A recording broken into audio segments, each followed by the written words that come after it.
সামনে এসএসসি পরীক্ষা আসতেছে। এখন আমাদের এসএসসি পরীক্ষার এমসিকিউতে বা যে কোনো পরীক্ষার এমসিকিউতে আমাদের একটা জাতগত ধর্ম আছে, আমরা অনেকেই কি করি, এতগুলো পরীক্ষার কোনো না কোনো একটা রোয় মার্কশিটে ভুল করে দিয়ে আসি। সো ভুল উত্তরের রোয় মার্কশিট ঠিক করার উপায় কি? ফার্স্টেই একটা জিনিস নিয়ে কথা বলবো যে ধরো তোমার রোয় মার্কশিট তুমি ভুল দাগায় ফেলছো, তুমি কি করবা? ব্লেড, ছুরি, তারপর ধরো তোমার ফ্লুইড অর্থাৎ কারেকশন পেন যেটা, এগুলা ব্যবহার করবা, তাই না? বলো তো, এগুলা ব্যবহার করে কি করবা? তোমার খাতাটাকে ছিঁড়ে ফেলবা। কিন্তু প্রথম কথা হলো এই একটা কাজও কিন্তু করা যাবে না। এই জিনিসগুলা তোমার অবশ্যই তুমি ব্যবহার করতে পারবে না। তাইলে তুমি কি করতে পারবে?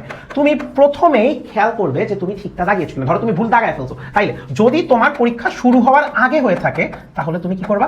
হল পরিদর্শক অর্থাৎ তোমার ওই হলে যে দায়িত্বপ্রাপ্ত শিক্ষক আছে তাকে জানাবে।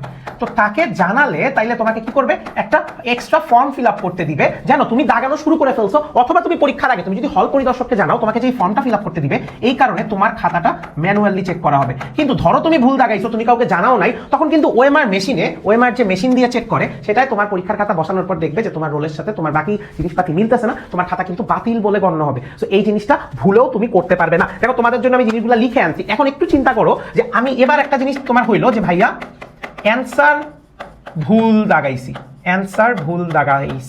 ওইটা কি করবো বলো তো? ওইটা আসলে কিছু করার নাই। তুমি যদি ডাবল দাগাও, তুমি যদি একটা উত্তর ডাবল দাগাও, তোমার কিন্তু পরীক্ষার খাতা বাতিল হওয়ার একটা চান্স আছে, আর তুমি ওই কোশ্চেনে এমনি মার্ক পাবে না। তাহলে কি দরকার দুইটা দাগানো? যদি অ্যান্সার ভুল দাগায় ফেলছো, it should be as it is, যে অবস্থায় আছে ওই অবস্থায় রেখে দাও, কোনো সমস্যা নেই। তো এটা নিয়ে কোনো প্যানিক করার দরকার নেই যে ভাইয়া অ্যান্সার ভুল দাগাইছি। এখন এই পয়েন্টগুলো এড়ানোর জন্য আমরা কি ব্যবহার করতে পারি? তুমি ডট মেথড ব্যবহার করতে পারো।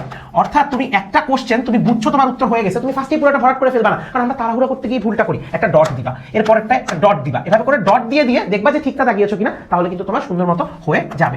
এরপর তুমি হলো প্রশ্নের সাথে কোড মিলানো, অর্থাৎ তোমার পরীক্ষার যে প্রশ্নপত্র সেটার সাথে তুমি তোমার সাবজেক্ট কোড মিলাবে, তোমার রোল রেজিস্ট্রেশন তোমার রেজিস্ট্রেশন কার্ডের সাথে মিলাবে যে সবকিছু ঠিকঠাক মতো দাগিয়েছো কিনা। কারণ ওই যে তুমি যদি না জানাতে পারো, তোমাকে এই ফর্মই ফিল আপ করতে দিবে না, তাহলে তোমার খাতা ম্যানুয়ালি চেক করার কিন্তু কোনো প্রশ্নই উঠে না। ঠিক আছে? সো আর একটা জিনিস শেষ কথা চলে আসে যে সেট কোড, যে তোমার পরীক্ষার কোশ্চেনের সাথে সেট কোড ম্যাচ খেয়েছে কিনা। মজার ব্যাপার হলো অনেক সময় পরীক্ষার খাতা অনেকে দেখতে গিয়েও সেট কোড ভুল দাগায় ফেলে, পরীক্ষার পাশের বন্ধুর খাতা দেখতে গিয়ে। সো এই পয়েন্টগুলো মনে রাখবে, তাহলে তোমার এসএসসি পরীক্ষক বা যে কোনো কম্পিটিটিভ এক্সাম হোক, তোমার ওএমআর শিটের ভুল দাগালেও তোমার পরীক্ষার খাতা বাতিল হবে না, তুমি তোমার যথাযোগ্য তোমার প্রাপ্য মার্কটা পাবে।